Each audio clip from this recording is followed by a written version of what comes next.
आज 21 दिसंबर है। पूरे विश्व भर में 25 दिसंबर की बहुत जोरों से तैयारियां चल रही हैं। प्रभु यीशु मसीह के जन्मदिन का उत्सव मनाने के लिए विश्व भर में छुट्टी का दिन भी माना जाता है और लोग बहुत तैयारियां में लगे हुए हैं। सेंटा आएगा, क्रिसमस ट्री आएगी और बहुत सारी बातें हैं, परंतु ये नॉन बिब्लिकल है। तीसरी शताब्दी तक भी 25 दिसंबर का दिन कर यीशु मसीह का जन्मदिन कर मनाया नहीं जाता था। यीशु ने इस पर जोर नहीं दिया, बाइबल इस पर जोर नहीं देती है, प्रेरितों ने कभी ये सिखाया नहीं है, मतलब ये उपदेश नहीं है, शिक्षा नहीं है। लेकिन पहली बार रोमन सम्राट कॉन्स्टेंटाइन जब मसीह बना, सम्राट था, उसने आकाश में एक चिन्ह देखा था क्रूस का, और वो क्रूस का चिन्ह उसने अपनी सेना पर एक चिन्ह के तौर पर, झंडे के तौर पर लेकर, और जब उन्होंने लड़ाई लड़ने के लिए गए तो वो लड़ाई जीत गए। तो उस चीज से प्रभावित होकर उसने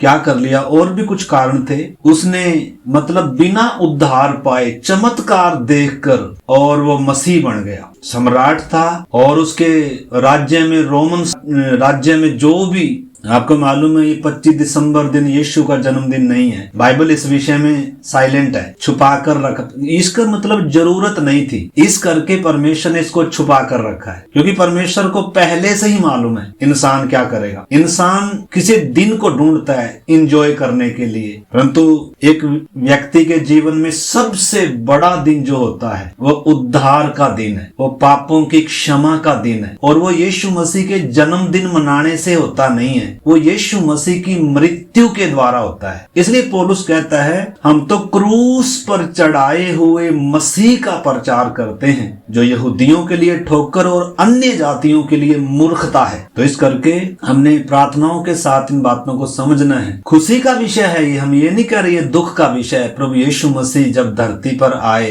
इंसान बने, तो खुशी का विषय है। ये आनंद का सुसमाचार सब जातियों के लिए है, परंतु उसको एक दिन के तौर पर मानकर और उसको एक रिवाज के तौर पर उसको मानना, ये नॉन बिब्लिकल है, ये वचन के अनुसार नहीं। हमने उस बात को पहचानना है मेरे प्यारे भाई बहनों। पहली बार मैंने बताया कि तीसरी शताब्दी में ये मनाया गया, धीरे धीरे ये क्या आ गया, कलीसिया में इसका डिक्लेयर कर दिया। अब इसको 25 दिसंबर का दिन कर जो सूर्य देवता का जन्मदिन था उसको यीशु मसीह के जन्मदिन में बदल दिया गया, और तब से बहुत जोरों से धीरे धीरे ये क्या हो गया, पूरे फैल गया ये। और इसके साथ साथ फिर सेंटा क्लॉज आ गया, फिर इसके साथ साथ क्रिसमस ट्री आ गई। पेड़ की, मतलब एक पेड़ देखते हैं हम, पेड़ के ऊपर लाइट वगैरह लगी होती हैं। सेंटा आता है जो रात को आता है, और भेंट, मतलब ज्यादातर यीशु मसीह आज मिसिंग है। यीशु मसीह का कोई जिक्र नहीं है, बल्कि सेंटा का जिक्र है, गिफ्ट का जिक्र है, उस क्रिसमस ट्री का जिक्र है, लेकिन यीशु मसीह बीच में नहीं है। यीशु मसीह के क्रूस का संदेश नहीं है, जिससे इंसान का उद्धार होता है, जिसके द्वारा इंसान का परमेश्वर से मेल होता है। तो इस करके मेरे प्यारे भाई बहनों, आज हम भी क्यों ना, जब दुनिया क्रिसमस की तैयारी में लगे हुए, तो हम आज थोड़ा सा उस संदेश को देखेंगे। इस करके आइए आज मेरे साथ आप निकालें लूका की अंजील और उसका 1 अध्याय, और उसका हम पढ़ेंगे 26 वचन से। 6वें महीने में परमेश्वर की ओर से जिब्राइल स्वर्गदूत गलील के नासरत नगर में एक कुंवारी के पास भेजा गया, जिसकी मंगनी यूसुफ नामक दाऊद के घराने के एक पुरुष से हुई थी। उस कुंवारी का नाम मरियम था। स्वर्गदूत ने उसके पास भीतर आकर कहा, आनंद और जय तेरी हो, जिस पर ईश्वर का अनुग्रह हुआ है, प्रभु तेरे साथ है। वह उस वचन से बहुत घबरा गई और सोचने लगी कि यह किस प्रकार का अभिवादन है। स्वर्गदूत ने उससे कहा, हे मरियम, भयभीत न हो, क्योंकि परमेश्वर का अनुग्रह तुझ पर हुआ है। देख, तू गर्भवती होगी और तेरे एक पुत्र उत्पन्न होगा, तू उसका नाम यीशु रखना। आगे इनका वार्तालाप जारी है, हम उसमें आएंगे, लेकिन प्रार्थना के साथ हम इस बात को, इस संदेश को समझे। कईयों को शायद बुरा भी लगता है कि हम इस चीज को मान नहीं रहे, जब दुनिया मान रही, आप क्यों नहीं मान रहे। प्रार्थना के साथ हम समझेंगे तो तभी ये बात समझ में आएगी। इधर जब हम परमेश्वर के पवित्र वचन से देखते हैं,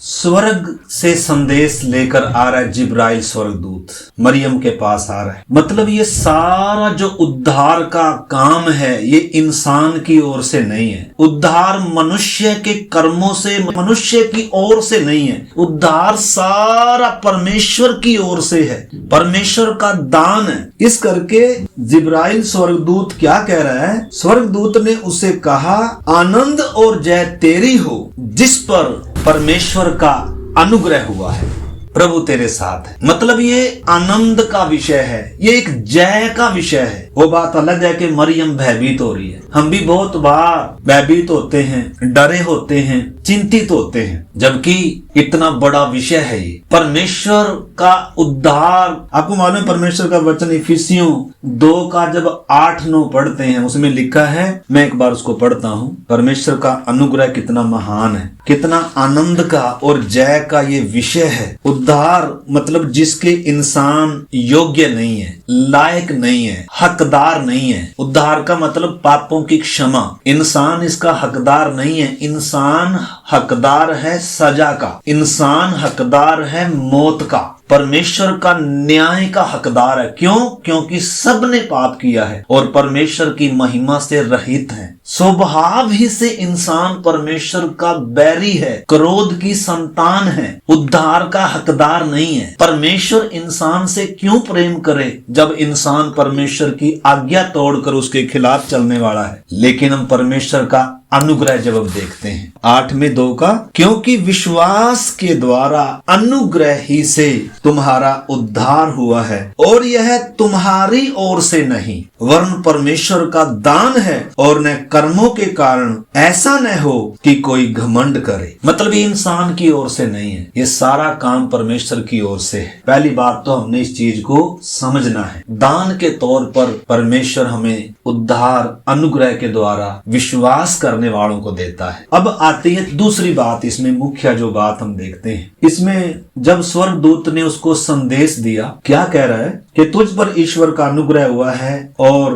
प्रभु तेरे साथ है। वह ये आवाज सुनकर डर गई, क्योंकि एकदम स्वर्गदूत उसके पास आकर जब ये बात कह रहा है, एक कुंवारी लड़की है, एकदम अचानक उसके पास स्वर्गदूत आएगा, कोई भी है, मैं और आप भी एकदम क्या हो जाएंगे, घबरा जाएंगे, डर जाएंगे, तो वो भयभीत है कुछ समय के लिए। परंतु स्वर्गदूत ने कहा, हे मरियम भयभीत न हो, क्योंकि परमेश्वर का अनुग्रह तुझ पर हुआ है। मतलब परमेश्वर का अनुग्रह कितना महान है, डरने का विषय नहीं है, ये आनंद का विषय है। इस करके आगे क्या कह रहा है, देख तू गर्भवती होगी और तेरे एक पुत्र उत्पन्न होगा, तो उसका नाम यीशु रखना। वह महान होगा, आगे वो अपना जारी रखता है संदेश, और परम प्रधान परमेश्वर का पुत्र कहलाएगा और प्रभु परमेश्वर उसके पिता दाऊद का सिंहासन उसको देगा और वह याकूब के घराने पर सदा राज्य करेगा और उसके राज्य का अंत न होगा। तो जब ये संदेश, ये वचन स्वर्गदूत ने उस नौजवान लड़की को, कुंवारी लड़की को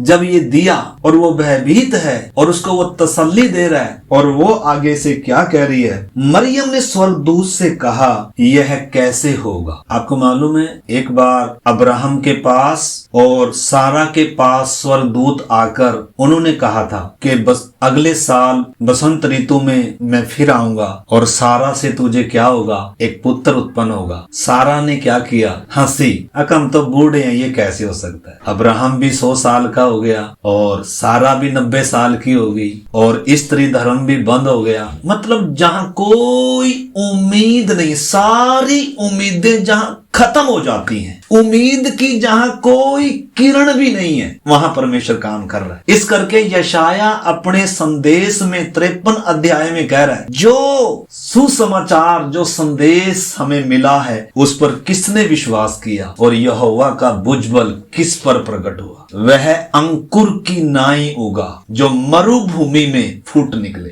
मतलब जहां से कोई उम्मीद नहीं है। तो इस करके एक और जिक्र है जहां इसी लूका 1 अध्याय में जकरिया और एलिशिबा वो भी धर्मी थे, यूहन्ना के जो माता पिता थे। परमेश्वर के मंदिर में याजक के तौर पर जब धूप जला रहा था, उधर स्वर्गदूत ने उसको दिखाई दिया और कहा तुम्हारी प्रार्थनाएं स्मरण की गई हैं और तेरी पत्नी से तुझे एक पुत्र उत्पन्न होगा तो उसका नाम यूहन्ना रखना। परंतु उसने क्या कहा, यह कैसे हो सकता है, सवाल खड़ा किया। मरियम सवाल खड़ा नहीं कर रही है। एक विश्वासी कभी भी सवाल खड़ा नहीं करता, मतलब जो कभी बात हो ही नहीं सकती, जब उसको स्वर्गदूत जब उसको वो संदेश दे रहा है तो उस पर वो सवाल नहीं उठा रही। एक विश्वासी कभी भी सवाल नहीं उठाता। हाँ, समझ में नहीं आया तो पूछ रहा है ये कैसे होगा, मतलब तो वो समझा कर दे रहा है फिर स्वर्गदूत। लेकिन आपको मालूम है, इस पिछले पेज पर हम जब देखते हैं, स्वर्गदूत ने जब जकरिया से कहा था तो जकरिया ने क्या कहा, उसको 18 वचन में पढ़ता हूं। जकरिया ने स्वर्गदूत से पूछा, यह मैं कैसे जानूं, उधर एक क्वेश्चन मार्क लगा हुआ है, यह मैं कैसे जानूं क्योंकि मैं तो बूढ़ा हूं और मेरी पत्नी भी बूढ़ी हो गई है। स्वर्गदूत ने उसको कहा, मैं जिब्राइल हूं जो परमेश्वर के सामने खड़ा रहता हूं, और तूने क्या किया है, संदेह किया है, अविश्वास किया है। परमेश्वर पर तो तू विश्वास करता है, लेकिन परमेश्वर के द्वारा भेजा गया संदेश पर तुझे क्या नहीं है, विश्वास नहीं है। इस कारण तू क्या रहेगा, बच्चे के जन्म तक तू क्या रहेगा, गूंगा रहेगा। अविश्वास कितना खतरनाक है। सारा भी हंसी थी और जकरिया उल्टा सवाल खड़ा कर रहा है, कह रहा है मैं तो बूढ़ा हूं, मेरी पत्नी भी बूढ़ी है, जबकि इसके सामने सारा और अब्राहम का उदाहरण है। परमेश्वर पूरे इज़राइल को अब्राहम के विषय में गर्व से बोलता आया, मैं अब्राहम का परमेश्वर हूं। उस चट्टान पर जिसमें से तुम खोदे गए ध्यान करो, उस खानी पर ध्यान करो जिसमें से तुम निकाले गए, अपने मूल पुरुष पिता अब्राहम पर ध्यान करो। जब मैंने उसको बुलाया तो अकेला था और उसको मैंने क्या कर दिया। मतलब पूरे इज़राइल के सामने अब्राहम एक उदाहरण है कि हमारा परमेश्वर वो परमेश्वर है, मतलब जो उम्मीद नहीं है जहां वहां काम करने वाला परमेश्वर है। लेकिन जकरिया ने अविश्वास किया। वो तो यूहन्ना तो जरूर आएगा, स्वर्गदूत ने कहा अपने समय पर आएगा, लेकिन तू क्या रहेगा, गूंगा रहेगा। परंतु इधर हम देखते हैं मेरे प्यारे भाई बहनों, एक नौजवान लड़की है। आपने समझा, हमारे बीच में कुछ नौजवान लड़कियां हैं। स्त्री अपने आप को कमजोर ना समझे। परमेश्वर ने स्त्री को कितना आदर दिया है। कितने देशों में स्त्रियों को आदर नहीं है, लेकिन स्वर्ग ने कितना आदर दिया। जिस स्त्री के द्वारा पाप जगत में आया, जिस स्त्री को शैतान ने भरमाया, उसी के द्वारा परमेश्वर ने कहा था स्त्री का वंश आएगा और तेरे सिर को क्या करेगा, कुचलेगा। अकेली है। हम बहुत बार सोचते हैं, हम तो मतलब परमेश्वर का अनुग्रह कितना कीमती है, इसकी कीमत मालूम नहीं है बहुतों को। परंतु इधर हम मरियम के बारे में जब देख रहे हैं, उससे पूछ रही है ये कैसे होगा, तो स्वर्गदूत उसे समझा कर दे रहा है। स्वर्गदूत ने उसको उत्तर दिया, पवित्र आत्मा तुझ पर उतरेगा और परम प्रधान की सामर्थ तुझ पर छाया करेगी, इसलिए वह पवित्र जो उत्पन्न होने वाला है परमेश्वर का पुत्र कहलाएगा। और देख, तेरी कुटुंबनी एलिशिबा के भी बुढ़ापे में पुत्र होने वाला है। यह उसका जो बांझ कहलाती थी 6वां महीना है। तो स्वर्गदूत ने एलिशिबा के बारे में भी बता रहा है, क्योंकि लड़की है ना, और कोई नहीं है इसके साथ, संगति करने वाला और कोई नहीं है। इस करके स्वर्गदूत ने वो संदेश देने के बाद उसको बताया कि देख, जो तेरी कुटुंबनी एलिशिबा है, तेरी जो रिश्तेदार है, वो जो बांझ थी जिसको तू जानती है, वो भी 6 महीने में इस समय, और वो भी क्या है, गर्भ से है, और ये परमेश्वर की ओर से है। पूरा उसने क्या कर लिया, विश्वास कर लिया उस वचन पर। जब स्वर्गदूत उससे बात कर रहा है, क्योंकि जो वचन परमेश्वर की ओर से होता है वह प्रभाव रहित नहीं होता। मरियम ने कहा, देख, मैं प्रभु की दासी हूँ, मुझे तेरे वचन के अनुसार हो। दासी का मतलब क्या है, आपने समझना। दास का और दासी का मतलब क्या है, जो परमेश्वर के उस संदेश को, उस वचन को ऐसे का ऐसे मानने के लिए क्या है, पूरा तैयार है। दुनिया क्या कहेगी ये चिंता ही नहीं है। अगर इस समय मरियम जो एक कुंवारी लड़की है, क्या उसकी इज्जत नहीं थी? हम कितनी बार अपनी इज्जत का, कितना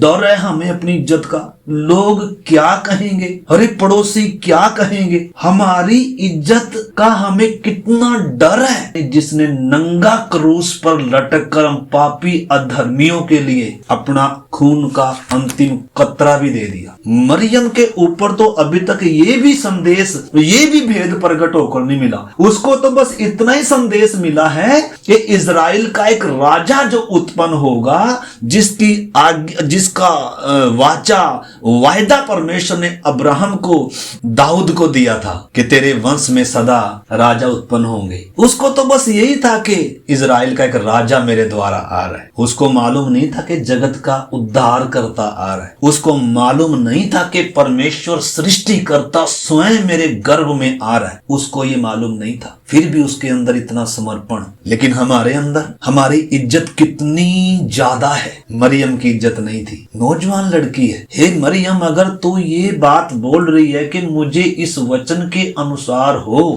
मैं गर्भवती हो जाऊं बिना पुरुष के, घर वालों को मैं कैसे बताऊंगी कि मैं निर्दोष हूँ, मैं निष्कलंक हूँ, मैंने कोई पाप नहीं किया, ये परमेश्वर की ओर से है। आपने समझना है, यीशु को ग्रहण करना, वचन को ग्रहण करना। अगर आपको अपनी इज्जत की चिंता है तो आप कभी नहीं कर पाएंगे। अगर आपको संसार की चिंता है तो ये हो नहीं सकता। आपने समझना मेरे प्यारे भाई बहनों, आज बहुत सारे यीशु पर तो विश्वास करते हैं, लेकिन हम अपने आप से, इसलिए प्रभु ने कहा था जो कोई मेरे पीछे आना चाहता है वो अपने आप पे का भी क्या करे, इनकार करे। जहां बात मेरी इज्जत की आ गई, जहां बात आ गई कि लोग क्या कहेंगे, रिश्तेदार क्या कहेंगे, मेरे घर के लोग क्या कहेंगे, मुझे पथराव कर कर मार देंगे, कर कर मरियम को सोचने का मौका था कि नहीं मौका था। इजराइल तो ऐसा है, व्यवस्था के मानने वाले हैं। आपको मालूम है यीशु के पास एक बार एक व्यभिचारिणी औरत को लेकर आए कि व्यवस्था कहती है कि ऐसी स्त्री को पथराव कर कर क्या करना चाहिए, मार देना चाहिए। हे मरियम, आपने समझना, देखो परमेश्वर का अनुग्रह कितना महान है। एक व्यक्ति को इस साइड सोच, मतलब एक व्यक्ति इस साइड सोच ही नहीं सकता। जब परमेश्वर का अनुग्रह उस पर होता है, जब उस बात को वो समझता है, वो तो फिर दुनिया क्या कहेगी, पड़ोसी क्या कहेंगे, इस बात के लिए कोई जगह नहीं है मेरे प्यारे भाई बहन। आज आपको मालूम है कितनी मिलावट कर दी गई। क्यों? संसार क्या कहेंगे। संसार में भी रहना है और क्या भी करना है, मसीह में भी। ऐसा नहीं हो सकता। ये भी तो हमारी ही तरह की एक बहन है, ये कोई खास नहीं है। इसका भी घर बार है, रिश्तेदार है, कुंवारी लड़की है, इसकी भी इज्जत है, हमारी ज्यादा नहीं है इससे। परंतु मेरे प्यारे भाई बहनों, स्वर्ग का जो संदेश आ रहा है मसीहा का, आंख बंद कर कर, बाकी बातों से लोग क्या कहेंगे उन सब चीजों के लिए कान बंद कर कर, और उस वचन को क्या कर रही है, ऐसे का ऐसे क्या कर रही है, स्वीकार कर रही है कि मैं प्रभु की दासी हूँ और मुझे तेरे वचन के अनुसार हो, अनुमति दे रही है। लोग क्या कहेंगे कोई चिंता नहीं है। क्या आज हमें ये चिंता है, डर है? मेरे प्यारे भाई बहनों, अभी भी हमारी शायद आंख नहीं खुली, मालूम नहीं अभी भी हमें परमेश्वर का अनुग्रह कितना है। देखो पौलुस क्या कर रहा है फिलिपियों की पत्री में 1 अध्याय 29, क्योंकि मसीह के कारण तुम पर यह अनुग्रह हुआ कि न केवल उस पर विश्वास करो पर उसके लिए दुख भी उठाओ। जब उसने हमारे लिए दुख उठाया, मरियम के लिए तो अभी तक दुख उठाया ही नहीं था। हम समझ सकते हैं क्या मरियम उस समय, मरियम का हमें सामना करना पड़े तो मरियम हमें क्या कहेगी, मूसा का हमें सामना करना पड़ेगा तो मूसा क्या कहेगा। मूसा ने लिखा जब सियाना हुआ, फिरौन की बेटी का पुत्र कहलाने से सबसे पहले क्या किया, इनकार किया। मिस्र का बड़ा भंडार, करोड़ों अरबों पति का वारिस हो सकता है, सिंहासन मिल सकता है, महल में हर सुख सुविधा है, लिखा है उसने मसीह के कारण निंदित होना, मिस्र के बड़े भंडार से क्या समझा, उत्तम समझा। ये भी मेरे प्यारे भाई बहनों हमारी तरह के लोग थे। इनको भी आदर था, इज्जत था, इनको भी दर्द होता था, इनको भी तकलीफ होती थी, इनको भी भूख प्यास हमारी तरह लगती थी, दर्द होता था।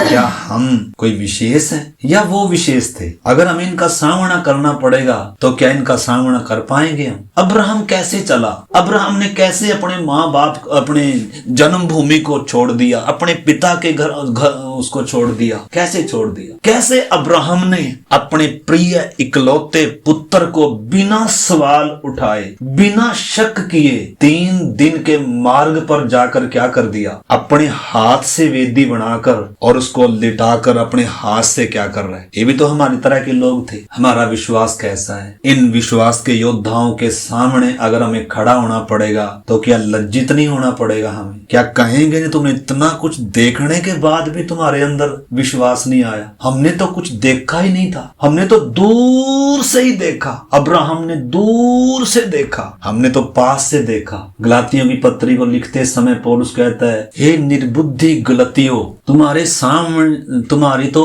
आंखों के सामने मानो यीशु मसीह क्या किया गया। मतलब हमारी तो आंखों के सामने है, वो तो क्रूस के उस पार थे। क्या आज ऐसी कोई बहन है, ऐसी कोई प्रभु की दासी है? टाइटल तो होगा लेकिन यीशु मसीह के लिए निंदा, बदनामी, दुख, कष्ट सहने के लिए क्या कोई है आज तैयार? अगर ये भेद मालूम नहीं है तो आज भी बुद्धि को किसी ने क्या करके रखा, हमारी अभी भी सही रीति से खुली नहीं है। को मालूम नहीं है मेरे प्यारे भाई बहनों, इस करके आपको मालूम है अनंत काल जो होगा ना, वो पश्चात, वो मतलब क्या होगा? उसमें इतना दर्द होगा, हो ये मैंने क्या किया, ये मेरे से क्या हो गया, मेरी आंखें कैसे बंद रही, मेरी बुद्धि कैसे बंद रही, मैंने ये क्या किया। रोना और दांतों का पीसना होगा। इस करके मेरे हमें सौभाग्य मिला है, हमें अनुग्रह मिला है, न केवल हम यीशु पर विश्वास करें बल्कि उसके लिए दुख उठाएं, निंदा उठाएं, बदनाम। इसलिए लिखा है यहाँ हमारा कोई स्थायी नगर नहीं है, हम एक आने वाले नगर की बात जो रहे। इसलिए आओ उसकी निंदा अपने ऊपर लिए हुए छावनी के बाहर निकल चले। आपको मालूम है, देखो पौलुस इसमें क्या कह रहा है, 21 वचन 1 का, क्योंकि मेरे लिए जीवित रहना मसीह और मर जाना लाभ है। जिनको ये भेद समझ में आ गया ना, उनको मरना भी लाभ है। जीऊंगा तो मसीह के लिए और मरूंगा तो भी मसीह के लिए मरूंगा। ये मतलब ये भेद है सचमुच में, कलीसिया का भेद है जो सबको समझ में आता नहीं है, परंतु जिसको ये भेद समझ में आ गया उसकी सोच में परिवर्तन आ जाता है और फिर ये चिंता नहीं करता। ये कुंवारी लड़की, नौजवान लड़की, अगर इससे पूछा जाए, कोई इसको पूछे, हे मेरी बहन तेरा दिमाग खराब हो गया तो क्या कर रही है, तू बोल दे, मेरे बस की बात नहीं है, मैं कैसे अपने परिवार के लोगों का, कैसे समाज का मैं सामना करूंगी। ऐसे आज देखो ना कितनी चिंता हो जाती है। अरे आपकी समझ भी खुली है मेरी बहन, आज समाज की कितनी चिंता है। इसको चिंता नहीं थी, इसने सौभाग्य समझा। आप आगे देख सकते हैं उसमें क्या कर रही है, वो गीत गा रही है। गलात उसमें हम आए लुका की अंजील 1 अध्याय, जब उसको ये कन्फर्म हो गया और उसके बाद वो एलिशिबा के पास भी गई, उसमें और गहराई हम उन चीजों में नहीं जा रहे और ये दुखी नहीं है। हाँ अब क्या होगा, अब क्या होगा, अब मैंने बपतिस्मा ले लिया, अब क्या होगा, अब परिवार के लोग क्या कहेंगे, अब समाज के लोग। जिसने यीशु को अपने जीवन में ग्रहण कर लिया उसको ये दुख नहीं होगा कि लोग क्या कहेंगे, उसको ये आनंद भरा रहेगा कि मुझे क्या मिल गया, मुझे पापों की क्षमा मिल गई, मुझे जीवन का कर्ता मिल गया, मुझे मार्ग, सच्चाई और जीवन मिल गया। मुझ पर ये परमेश्वर का क्या हुआ अनुग्रह। कितने करोड़ों और लड़कियां होगी मेरे गांव में, मेरे शहर में, मेरे देश में, दुनिया भर में कितनी लड़कियां आज ऐसी होंगी, उनके ऊपर ये परमेश्वर का अनुग्रह नहीं हुआ। मुझ पर ये परमेश्वर का क्या हुआ है, अनुग्रह हुआ। आपको मालूम है ये सौभाग्य कितना ऊंचा है, ये बात कितनी बड़ी है मेरे प्यारे भाई बहनों। जिसको ये भेद समझ में आ गया वह फिर यीशु के दीवाने हो गए, इसके लिए जिएंगे और इसी के लिए मरेंगे। जबकि मरियम ने प्रभु के प्रेम को अभी तक देखा ही नहीं था कि वो मेरे लिए मरेगा, मुझ पापी के लिए क्रूस पर अपनी जान देगा। उसको ये भेद मालूम नहीं था मेरे प्यारे भाई बहनों। बहुत सारे यीशु के पास आकर भी, यीशु के साथ चलकर भी यीशु को पहचान नहीं पाए, लेकिन कितनों ने यीशु को बिना देखे पहचान लिया, दूर से ही पहचान लिया। अब्राहम ने उसको देखा, दाऊद ने उसको देखा, मरियम ने। देखो मेरे प्यारे भाई बहनों, अगर इन संतों के सामने हमें खड़ा होना होगा तो क्या मुंह लेकर खड़े होंगे, क्या मुंह लेकर खड़े होंगे हम? क्या हमने सहा है कुछ यीशु के लिए, छोड़ा है कुछ यीशु के लिए? जब वो उसके पास गई, किसके पास? अपनी कुटुंबनी के पास, और उधर से तसल्ली होगी। और तब लिखा है वो सब बातें होने के बाद 46 आयत और 47, तब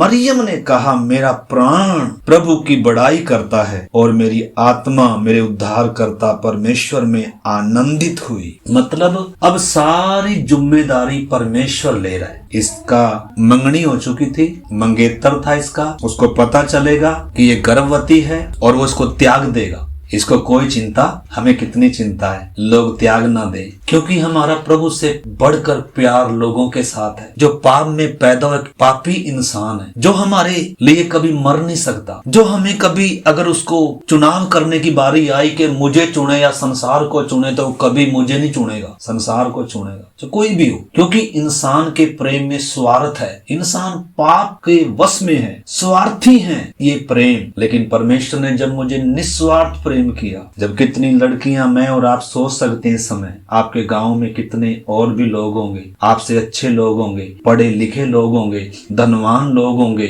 लेकिन उनके कानों तक अभी तक ये संदेश पहुंचा नहीं है। उनकी अभी भी अकल बुद्धि खुली नहीं है। आज भी वो किन को ईश्वर मानकर चल रहे हैं। लेकिन मेरा और आपका, भले ही हमारे साथ कोई और ना होगा, भले ही हम किराए के घर में रह रहे होंगे, भले ही हम बीमार होंगे, समस्याओं से घिरे होंगे, लेकिन अगर ये सच्चाई मैंने और आपने समझ ली या परमेश्वर का अनुग्रह हम पर हुआ है, तो ये दुखी रहने का विषय नहीं है, ये आनंद का। मरियम आनंदित हो रही है। आखिरी वचन पढ़कर मैं प्रार्थना करता हूँ। गलातियों की पत्री 1 अध्याय का 15 से मैं पढ़ता हूँ। परंतु परमेश्वर की, जिसने मेरी माता के गर्भ ही से मुझे ठहराया और अपने अनुग्रह से बुला लिया, जब इच्छा हुई कि मुझ में अपने पुत्र को प्रकट करे। जैसे मरियम को चुना ताकि उसके द्वारा मसीह दुनिया पर प्रकट हो, ऐसे ही मुझे और आपको भी चुना है ताकि हमारे द्वारा मसीह दुनिया पर प्रकट हो। हमारे द्वारा वो प्रकट होना चाहता है। क्या इसको आप खुशी का संदेश समझेंगे? पौलुस ने और मरियम ने इसको आनंद का विषय समझा। रो नहीं रहे वो, लोग क्या कहेंगे, लोग पथराव करेंगे, वो चिंता नहीं है,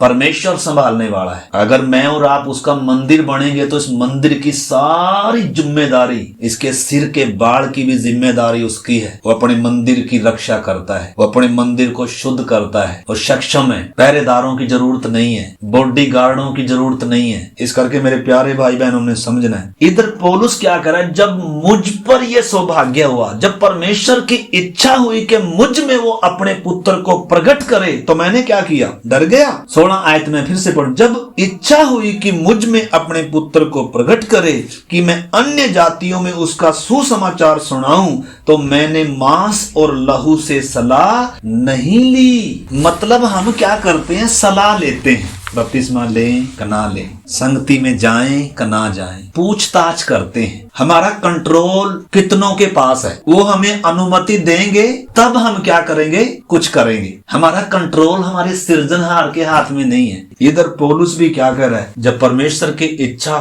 थी कि वो मुझ में अपने पुत्र को प्रकट करे, तो मैंने किसी से सलाह नहीं ली, बल्कि मैंने क्या किया है? उसको स्वीकार किया है। चाहे कुछ भी मेरे साथ हो जाए, उसकी चिंता नहीं है। इस करके मेरे प्यारे भाई बहनों, आज मुझे और आपको किसकी चिंता है? आइए हम अपने जीवन को जांचें थोड़ी देर। आइए प्रार्थना करें। मरियम को देखें, पौलुस को देखें। जब परमेश्वर की इच्छा हुई कि इनके द्वारा मसीह दुनिया पर दिखे, इनके द्वारा, क्या मुझे और आपको इसी काम के लिए नहीं चुना? क्या मेरे और आपके द्वारा मसीह दुनिया पर प्रकट होना नहीं चाहता? क्या ये खुशी का विषय नहीं है? क्या ये आनंद का विषय नहीं है? कि ये दुनिया में सबसे बड़ा विषय नहीं है कि मेरे द्वारा दुनिया उद्धारकर्ता को देखे, मेरे द्वारा दुनिया यीशु मसीह को जाने? क्या निंदा का डर है? क्या बेइज्जती का डर है? क्या आपको मालूम नहीं है कितना ऊंचा सौभाग्य है मेरे प्यारे भाई बहन? आइए हम अपने जीवन को जांचें। आप रात को बिस्तर पर जाते समय आधा घंटा इस वचन को मनन करके समय बिताएं। जांचे मेरे प्यारे भाई बहनों अपने जीवन को। करोड़ों ने यीशु मसीह के लिए अपना सर्वस्व न्यौछावर कर दिया, खून की अंतिम बूंद बहा दी। संसार उनके योग्य नहीं था, उन्होंने अपने सर्वस्व को कुर्बान कर दिया जब उनको ये भेद समझ में आया। क्या मुझे और आपको ये भेद समझ में आया है? क्या हम कुछ पाने के लिए निकले हैं यीशु के पीछे? सुख शांति की खोज में हैं हम। आइए हम अपने जीवन को जांचें मेरे प्यारे भाई बहनों। प्यारे प्रभु, इस वचन के अनुसार हर एक को, हम सब को इन दिनों जांचने के लिए